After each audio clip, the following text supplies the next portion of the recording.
अपने जीवन में हर समय जितना सीखो, तुम्हारा जीवन अवश्य ही सफल बन जाएगा। ऐसा गौतम बुद्ध ने कई वर्षों पहले अपने शिष्यों से क्यों कहा था? इसके पीछे का रहस्य क्या है? इस रहस्य को हम आज के इस वीडियो में एक कहानी के माध्यम से जानेंगे। तो बिना देर किए उस कहानी की शुरुआत करते हैं। एक बात प्रसिद्ध थी कि वो कुछ लोगों को तो सीधे अपना शिष्य बना लेते थे और बौद्ध संघ में शामिल कर लेते थे, लेकिन कुछ लोगों को अपना शिष्य बनाने से पहले वो उन्हें कुछ दिनों के लिए शमशान घाट में जाकर रहने के लिए कहते थे और फिर उसके बाद ही संघ में शामिल करते थे। तो आखिरकार वो ऐसा क्यों करते थे, इसे हम जानेंगे आज के इस कहानी के माध्यम से। एक दिन महात्मा बुद्ध से दूर हिमालय से एक व्यक्ति मिलने आता है और वह बुद्ध से कहता है, मैं आपके संघ में शामिल होना चाहता हूं। कृपया करके आप मुझे दिशा दीजिए और अपने संघ में शामिल होने दीजिए। ये बातें सुनने के बाद गौतम बुद्ध उस व्यक्ति की आंखों में देखते हैं और कहते हैं, मैं तुम्हें संघ में शामिल नहीं कर सकता। अगर तुम्हें संघ में शामिल होना है तो उससे पहले तुम्हें एक पूरा दिन और रात श्मशान में गुजारनी पड़ेगी। ये सुनते ही वह व्यक्ति डर जाता है और कहता है, बुद्ध, ये कैसी शर्त है? दिन में तो ठीक है, लेकिन मैं रात को श्मशान में नहीं रुक सकता। बुद्ध ने पूछा, रात में क्यों नहीं रुक सकते? व्यक्ति ने कहा, क्योंकि रात होते ही श्मशान में भूत, प्रेत और आत्माएं घूमने लगती हैं। बुद्ध ने पूछा, क्या तुमने कभी किसी भूत, प्रेत या आत्मा को अपनी आंखों से देखा है? व्यक्ति ने कहा, नहीं बुद्ध, मैंने अपनी आंखों से तो नहीं देखा, लेकिन मैंने लोगों के मुंह से भूत, प्रेत और आत्माओं के होने की कहानियां जरूर सुनी हैं और मैंने कुछ लोगों को भूत प्रेत लगते भी देखा। ऐसे लोग बहुत अजीब अजीब सी हरकतें करने लगते हैं। बुद्ध ने कहा, तो फिर यह तुम्हारे लिए एक बहुत ही सुनहरा मौका है, यह जानने का कि क्या सच में भूत, प्रेत और आत्माएं होती भी है या नहीं। व्यक्ति ने कुछ देर तक सोचा, फिर कहा, ठीक है बुद्ध, अगर आपकी यही शर्त है तो एक पूरे दिन और एक पूरी रात के लिए मैं शमशान में रुक जाऊंगा। इसके बाद वह व्यक्ति गौतम बुद्ध से आज्ञा लेकर अपने घर वापस चला जाता है। सुबह होते ही व्यक्ति फिर बुद्ध के पास आता है और शमशान जाने की आज्ञा मांगता है। बुद्ध ने कहा, ठीक है, तुम शमशान जा सकते हो, लेकिन एक बात का ध्यान रखना, पूरे दिन और रात में तुम जो कुछ भी वहां देखोगे या जो भी घटना तुम्हारे साथ वहां घटेगी, वो सब कुछ तुम मुझे आकर बताओगे। उसने कहा, ठीक है, मैं आपको बता दूंगा। इसके बाद वह व्यक्ति शमशान के लिए निकल पड़ता है। उसके जाते ही बुद्ध अपने दो शिष्यों से कहते हैं, तुम दोनों उसके पीछे जाओ और उसका ध्यान रखना, लेकिन ध्यान रहे उसे यह बात पता नहीं लगनी चाहिए कि तुम दोनों उसके आसपास ही हो। वे दोनों शिष्य भी चुपचाप उस व्यक्ति के पीछे पीछे शमशान की तरफ चले जाते हैं। एक पूरा दिन और रात शमशान में गुजारने के बाद अगली सुबह वह व्यक्ति गौतम बुद्ध के पास वापस आता है। बुद्ध ने पूछा, बताओ, क्या तुमने देखा वहां? व्यक्ति ने कहा, बुद्ध, मेरे श्मशान में पहुंचने के कुछ देर बाद मैंने देखा कि वहां एक अर्थी आई। उसके पीछे एक बड़ी भीड़ थी। वह अर्थी एक बूढ़े व्यक्ति की थी। उस बूढ़े व्यक्ति के चारों बेटों ने अर्थी को कंधा दे रखा था। चारों बहुत दुखी दिखाई पड़ रहे थे। वही अर्थी के पीछे चलने वाले कुछ लोग बातें कर रहे थे कि अच्छा इंसान था बेचारा, लेकिन अब नहीं रहा। वहीं कुछ लोग ये भी कह रहे थे कि अच्छा हुआ इसके साथ बेचारा बूढ़ा बिना किसी ज्यादा दर्द और पीड़ा के इस दुनिया से चला गया। इसी तरह और भी लोग उसके बारे में तरह तरह की बातें कर रहे थे। फिर उस बूढ़े को चिता पर लिटाया गया और उसके बड़े बेटे ने उस चिता को अग्नि दी। फिर सभी लोग वहीं पास के ही तालाब से नहाकर वहां से चले गए। उसके बाद मैं काफी देर तक वहीं बैठा हुआ उस जलती हुई चिता को देखता रहा। फिर जब दोपहर हुई तो वहां एक और अर्थी आई जो कि एक जवान औरत की थी। उस औरत का पति उस अर्थी के आगे चल रहा था। वह बहुत दुखी था, उसकी आंखों से आंसू बह रहे थे। अर्थी के पीछे चलने वाले कुछ लोग कह रहे थे कि बहुत गलत हुआ, इस लड़के के साथ इतनी सी उम्र में ही इसकी पत्नी ने इसका साथ छोड़ दिया। अभी तो बेचारे की पूरी जिंदगी पड़ी है, 2 छोटे बच्चे हैं, वह अकेले कैसे उनकी परवरिश करेगा? भगवान ने बहुत गलत किया। इसके अलावा वहां कुछ महान ज्ञानी व्यक्ति भी थे जो उस मृत्यु स्त्री के पति को समझा रहे थे कि रो मत, क्योंकि आज नहीं तो कल उसे यहां से जाना ही था। किसी को पहले ही तो किसी को बाद में, लेकिन एक दिन सबको यहां जाना है। कोई मृत्यु से बच नहीं सकता, सब कुछ यहीं रह जाता है। इसलिए हमें क्रोध, चिंता, लालच और बुरे कर्मों से बचना चाहिए। और इसी तरह की और भी ज्ञान की बातें वो सभी ज्ञानी व्यक्ति आपस में करते रहे थे। फिर उस स्त्री के पति ने उसकी चिता को अग्नि दी और जोर जोर से रोने लगा। उसे रोता देख कुछ लोग उसे सांत्वना देने आ गए। फिर उन सभी लोगों ने भी पास के ही तालाब से स्नान किया और वहां से चले गए। मैं इस बार भी बैठा हुआ उस स्त्री की चिता को जलते देखता रहा। जब शाम होने को थी तो वहां 2 अर्थियां और आई एक अर्थी महंगे फूल मालाओं से सुसज्जित। उसके पीछे जो लोग थे वो बड़े खानदान से लग रहे थे और उसके पीछे लंबी भीड़ भी थी। देखने से ही लग रहा था कि यह किसी अमीर व्यक्ति की अर्थी है। दूसरी अर्थी बहुत ही साधारण सी थी और उसके पीछे बहुत ही कम लोग थे। वह जरूर ही किसी बहुत गरीब व्यक्ति की अर्थी रही होगी। अमीर व्यक्ति की चिता को चंदन की लकड़ी से तैयार किया गया था, जबकि गरीब व्यक्ति की चिता को साधारण लकड़ी। अमीर व्यक्ति की चिता को पहले अग्नि दी गई, फिर गरीब व्यक्ति की चिता को। बुद्ध ने पूछा, क्या तुम्हें उनकी चिताओं में कोई अंतर दिखा? व्यक्ति ने कहा, नहीं, मुझे तो कोई अंतर नहीं दिखा। दोनों के शरीर एक समान ही जले और अंत में राख हो गए। बुद्ध ने पूछा, फिर क्या हुआ? व्यक्ति ने कहा, उसके बाद रात हो गई और वहां कोई नहीं आया।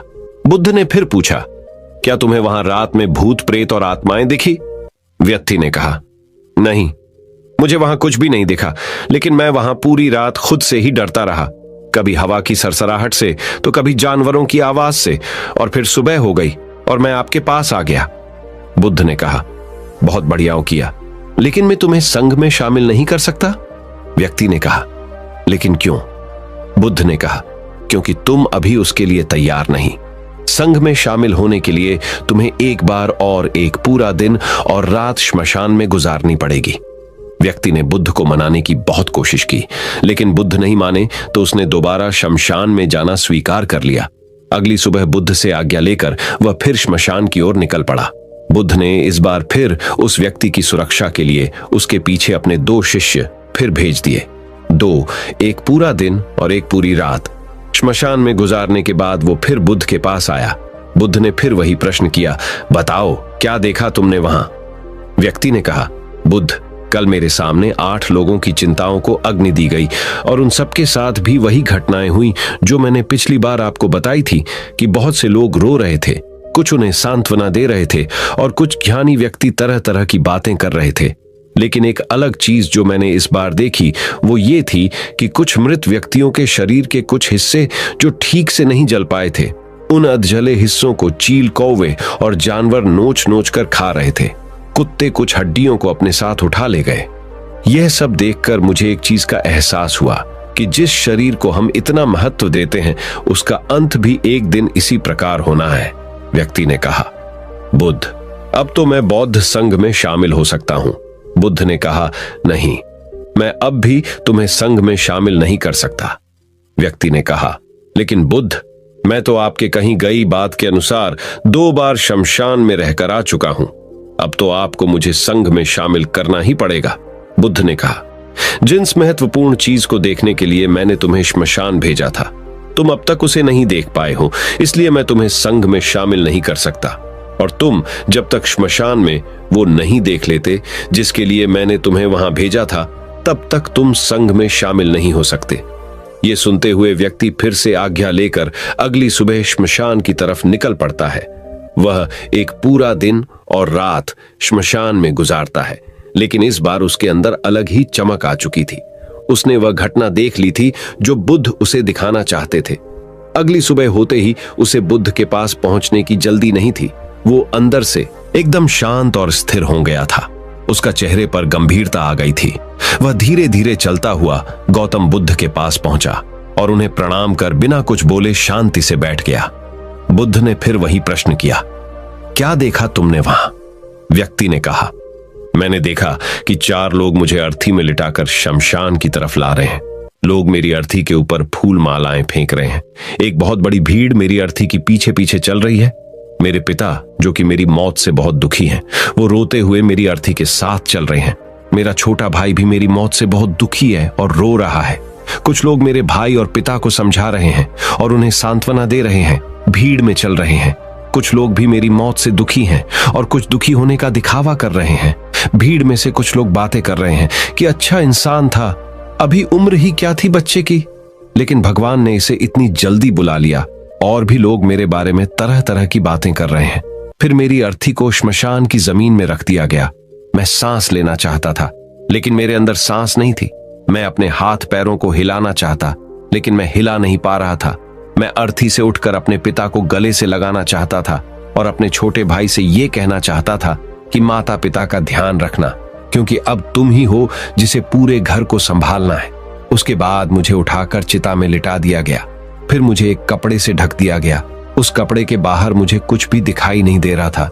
फिर मेरे ऊपर बहुत सी लकड़ियां रख दी गई। वो मुझे बहुत भारी लग रही थी। मैं उन्हें हटाना चाहता था। मुझे अंदर घुटन महसूस हो रही थी। फिर कुछ समय पश्चात मुझे गर्मी का आभास हुआ। मैंने देखा कि मेरे पूरे शरीर पे आग लग चुकी थी। मेरा पूरा शरीर किसी लकड़ी की भांति जल रहा था। मैं चिल्लाया, लेकिन मेरे मुंह से आवाज नहीं निकली। मैं उस अग्नि में पूरी तरह से खो गया था। मैं पूरी रात खुद को ऐसे ही जलता देखता रहा और अंत में मैंने पाया कि मैं राख में तब्दील हो चुका हूं। उस पूरी रात मैं पता नहीं कहां खोया रहा। ना तो मैं डरा और ना ही मुझे किसी प्रकार के डर का एहसास हुआ, और सुबह होते ही मैं आपके पास आ गया। यह सब सुन बुद्ध मुस्कुराए और बोले, अब तुम संघ में शामिल हो सकते हो। बुद्ध ने आगे कहा, जीवन को वही व्यक्ति समझ सकता है जिसने मृत्यु को समझ लिया हो। जैसे एक बीमार व्यक्ति ही स्वस्थ रहने के महत्व को अच्छे से समझ सकता है। ध्यान और साधना में उतरने के लिए अंदर ज्ञान का बीज होना बेहद आवश्यक है, और वह ज्ञान का बीज कल रात तुम्हें वहां मिला। तुमने वहां जाकर यह महसूस कर लिया कि तुम्हारा शरीर नश्वर है और तुम्हारे साथ कुछ भी नहीं जाने वाला, सब यहीं रह जाएगा। जब तुम पहले 2 बार शमशान गए तो तुम भी उन्हीं ज्ञानी व्यक्तियों की तरह ही थे, जो श्मशान में जाते ही धार्मिक हो जाते हैं, जिन्हें वहां जाते ही मृत्यु की याद आती है, शरीर के नश्वर होने की याद आती है, और वहां बड़ी बड़ी बातें करते हैं। लेकिन वहां से निकलते ही फिर पहले जैसे हो जाते हैं। वैसे ही सारे बुरे काम करते हैं, अधर्म करते हैं, खुद के शरीर से मोह करते हैं, इसे अमर मान लेते हैं और दूसरों से ऐसा व्यवहार करते हैं जैसे वह यहां हमेशा रहने वाले हैं। लेकिन जब तुम तीसरी बार वहां गए तो तुम्हें अंदर से यह आभास हुआ कि तुम असल में वो नहीं हो जो तुम खुद को मानते हो। खुद के अंदर गहरा ध्यान और समर्पण पैदा करने के लिए शरीर की नश्वरता और मृत्यु का अनुभव करना बेहद आवश्यक। अब जो ज्ञान का बीज तुमने कल रात वहां पाया है, उसे अपने ध्यान में परिवर्तित करना है और उसे इतना बड़ा करना है जो व्यक्ति तुम्हारे पास आए उसकी समस्या को तुम आसानी से दूर कर सको। सीखा। इस कहानी से हमें शिक्षा मिलती है कि हमारा शरीर नश्वर है। किसी व्यक्ति ने जन्म लिया है तो उसकी मौत निश्चित है। इसलिए हमें क्रोध, लालच और काम वासना आज ही छोड़ देनी चाहिए। पता नहीं आज हम हैं कि ये कल भी होंगे, इसलिए हमें वर्तमान समय में अच्छे काम करने चाहिए। तो चलिए अब हम जानते हैं मन का कीचड़ कैसे साफ करें, गौतम बुद्ध की एक रहस्यमयी कहानी से। तो चलिए उस कहानी की शुरुआत करते हैं। मन का कीचड़। भगवान गौतम बुद्ध की हर जिम्मेदारी का हल मिलेगा। हर एक व्यक्ति के जीवन में ऐसा क्यों है? ऐसा इसलिए है क्योंकि हम कहीं ना कहीं अपने मन के मैल को, मन के कीचड़ को साफ नहीं रख पाते हैं। यूं कहें तो उसका सही समाधान नहीं निकाल पाते हैं। खैर चलिए मैं आपको एक कहानी सुनाता हूं। शायद आपको इस कहानी से इस सवाल का हल मिल जाए। गरीब किसान जिम्मेदारी से परेशान होकर किया परिवार का किया त्याग। प्रथम अध्याय। महात्मा गौतम बुद्ध के समय की बात है। एक गांव में एक किसान अपनी पत्नी और 2 बच्चों के साथ रहता था। वह किसान बहुत ही ज्यादा परेशान रहता था। अपने 2 बच्चों और पत्नी की जरूरतों को पूरा नहीं कर पाता था। शायद यही उसकी परेशानी की सबसे बड़ी वजह थी। समय बीतता गया, उसकी परेशानियां परिवार की जरूरतों के साथ बढ़ती ही जा रही थी। वह दिमाग से और मन से बहुत अशांत रहने लगा था। कहीं ना कहीं बहुत ज्यादा दुखी हो गया था अपने परिवार की जरूरतों को नहीं पूरा कर पाने की वजह से। एक दिन उसने यह फैसला लिया कि वह अपने घर को, अपने परिवार को, अपने बच्चों को छोड़कर कहीं दूर चला जाएगा। अंततः वह मनहूस दिन और काली रात आ गई जिस दिन वह अपने परिवार को, अपने बच्चों को, अपनी पत्नी को छोड़कर घर से कहीं दूर चला गया। किसान और गौतम बुद्ध का मिलाप। द्वितीय अध्याय ले सुनते हैं। वह किसान चलता ही गया, चलता ही गया। रात से सुबह हो गई, सुबह से फिर दोपहर, दोपहर से शाम, शाम से फिर रात, फिर सुबह हो गई। उस किसान की मन की पीड़ा इतनी ज्यादा थी कि उसके पैरों के छाले और पैरों से बह रहे खून के आगे फीके पड़ गए। भूख की चिंता, न प्यास की चाह, बस चलता ही गया। चलता ही गया। आखिरकार जंगल में चलते चलते उसका शरीर इतना ज्यादा थक गया कि वह एक नदी के किनारे जाकर वह गिर पड़ा। कुछ घंटों बाद उस किसान को होश आया। वह बेचारा इतना ज्यादा प्यासा था कि तुरंत वह नदी के पास गया। जैसे ही वह पानी पीने के लिए हाथ पानी में डाला, उसे सामने नदी के उस पार कुछ लोगों का इंड दिखाई दिया। उसने ध्यान से देखा तो उसे एक वृक्ष के नीचे महात्मा गौतम बुद्ध बैठे हुए नजर आए। वह तुरंत दौड़ के उनके पास गया और उनके पैर पर गिरकर बोला कि हे महात्मा, हे भगवान गौतम बुद्ध, मुझे अपनी शरण में ले लीजिए, मुझे अपना शिष्य बना लीजिए। महात्मा गौतम बुद्ध के शरण में आया हुआ कोई भी व्यक्ति खाली हाथ वापस नहीं जाता। ये किसान तो केवल उनका शिष्य बनना चाहता था।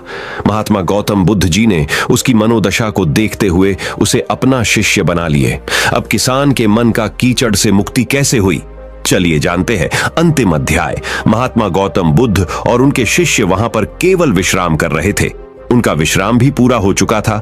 वह किसान भी अब महात्मा गौतम बुद्ध जी का शिष्य बन चुका था। अब समय हो चला था आगे की यात्रा को पूरा करने का। गौतम बुद्ध और उनके शिष्य आगे बढ़ते चले गए।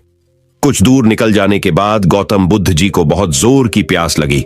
उन्होंने अपने इस नए शिष्य अर्थात किसान से बोला कि प्रिय शिष्य, जाओ, पास में एक सरोवर है, वहां से मेरे लिए पानी लेकर आओ।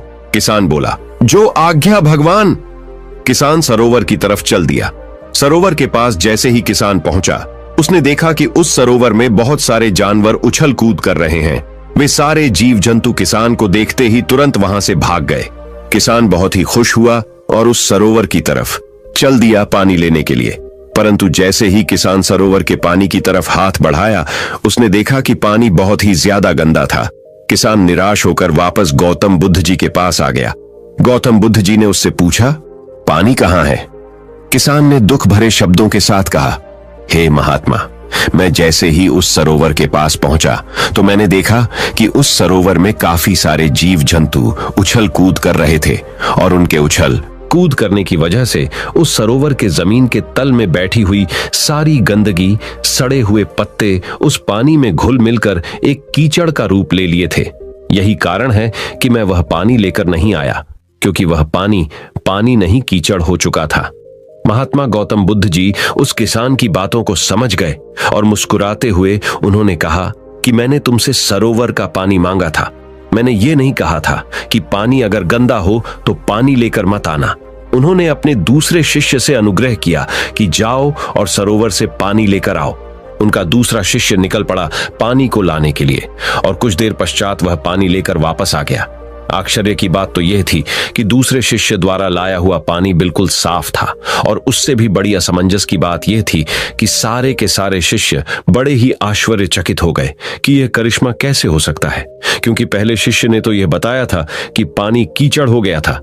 महात्मा गौतम बुद्ध जी ने सारे शिष्यों को यह बताया कि जब सारे जीव जंतु उस पानी में उछल कूद कर रहे थे, तब उस दौरान उस सरोवर के पानी के तल में बैठी हुई सारी गंदगी, सड़े गले हुए पत्ते सब घुल मिलकर कीचड़ रूपी पानी का रूप ले लिए थे। परंतु जितने समय में प्रथम शिष्य वापस आया और दूसरा शिष्य वापस गया, उतने समय में उन जीव जंतुओं के भाग जाने के पश्चात उस सरोवर का पानी धीरे धीरे शांत हो गया था। और जैसे जैसे सरोवर का पानी शांत होता गया, उस सरोवर के कीचड़ रूपी पानी में खुली हुई सारी सड़ी गली पत्तियां और मिट्टी धीरे धीरे शांत होकर उस सरोवर के तल में जाकर बैठ गई, जिससे उस सरोवर का पानी शांत होकर साफ हो गया तथा सारे गले हुए सड़े हुए पत्तियां भी शांत होकर आराम से उस सरोवर के तल में जाकर बैठ गए थे।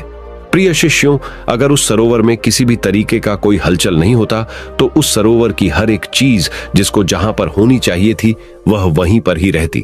उन जीव जंतुओं के हलचल की वजह से सरोवर के तल में बैठी हुई सड़ी गली पत्तियां मिट्टी उस शांत पानी में मिलकर एक कीचड़ का रूप ले लिए थे। ठीक इसी प्रकार से हर एक व्यक्ति के जीवन में तरह तरह की समस्याएं, परेशानियां और कठिनाइयां आती हैं, जिसके वजह से हमारे मन में हलचल सी मच जाती है। हमारा दिमाग और मन अशांत हो जाता है। तत्पश्चात हम कोई गलत निर्णय अर्थात फैसला ले लेते हैं। परंतु अगर हम थोड़ा समय देकर उन कठिनाइयों, परेशानियों और समस्याओं के बारे में समझने की कोशिश करें तो मन की हलचल उस सरोवर की पानी की तरह शांत हो जाएगी, जिससे हम अपने जीवन में सही निर्णय का चुनाव करते हुए उसका समाधान निकाल लेंगे। किसान को महात्मा गौतम बुद्ध जी की सारी बातें बिल्कुल साफ साफ समझ में आ गई। उसे यह भी समझ में आ गया कि उसके परिवार में आई हुई सारी परेशानियां, दिक्कतें और जिम्मेदारियां भी इसी सरोवर के सड़ी गली हुई पत्तियों और मिट्टी रूपी कीचड़ की तरह ही है। बस अकेले में थोड़ा समय निकालकर मन को शांत करते हुए उन परेशानियों, दिक्कतों के बारे में समझने और उसका समाधान निकालने की जरूरत है। मन का कीचड़। कहानी से हमने क्या सीखने को मिला दोस्तों? समय के साथ साथ हर एक इंसान की जरूरतें बढ़ती ही जाती है। हो सकता है किसी की जरूरत कम हो सकता है किसी की जरूरत ज्यादा हो, लेकिन हमें उन जरूरतों को पूरा करने के लिए मेहनत तो करनी ही पड़ती है। हाँ, ये जरूर है कि मेहनत करते वक्त हमें बहुत सारे कठिनाइयों और समस्याओं का सामना करना पड़ता है। इसी वजह से बहुत बार हमारा मन अशांत हो जाता है, निराश हो जाता है। दिल दिमाग में एक अजीब सी हलचल होने लगती है, जिसकी वजह से हम गलत फैसला ले लेते हैं। परंतु दोस्तों, हमें घबराने की जरूरत नहीं है। हमें अपने दिमाग को शांत करने की जरूरत है। थोड़ा समय देकर इसके बारे में सोचने की जरूरत है। इसका समाधान कुछ न कुछ जरूर निकल आएगा। तो दोस्तों, मैं उम्मीद करता हूं कि आपको यह गौतम बुद्ध की रहस्यमयी कहानी संक्षिप्त रूप में समझ में आ गई होगी। अगर आपको यह कहानी पसंद आई हो तो इस कहानी को अपने दोस्तों के साथ जितना हो सके उतना शेयर कीजिए और हमारे चैनल को सब्सक्राइब कीजिए और इस वीडियो को एक लाइक करना ना भूले। आपका वीडियो देखने के लिए बहुत बहुत धन्यवाद। नमो बुद्धाय।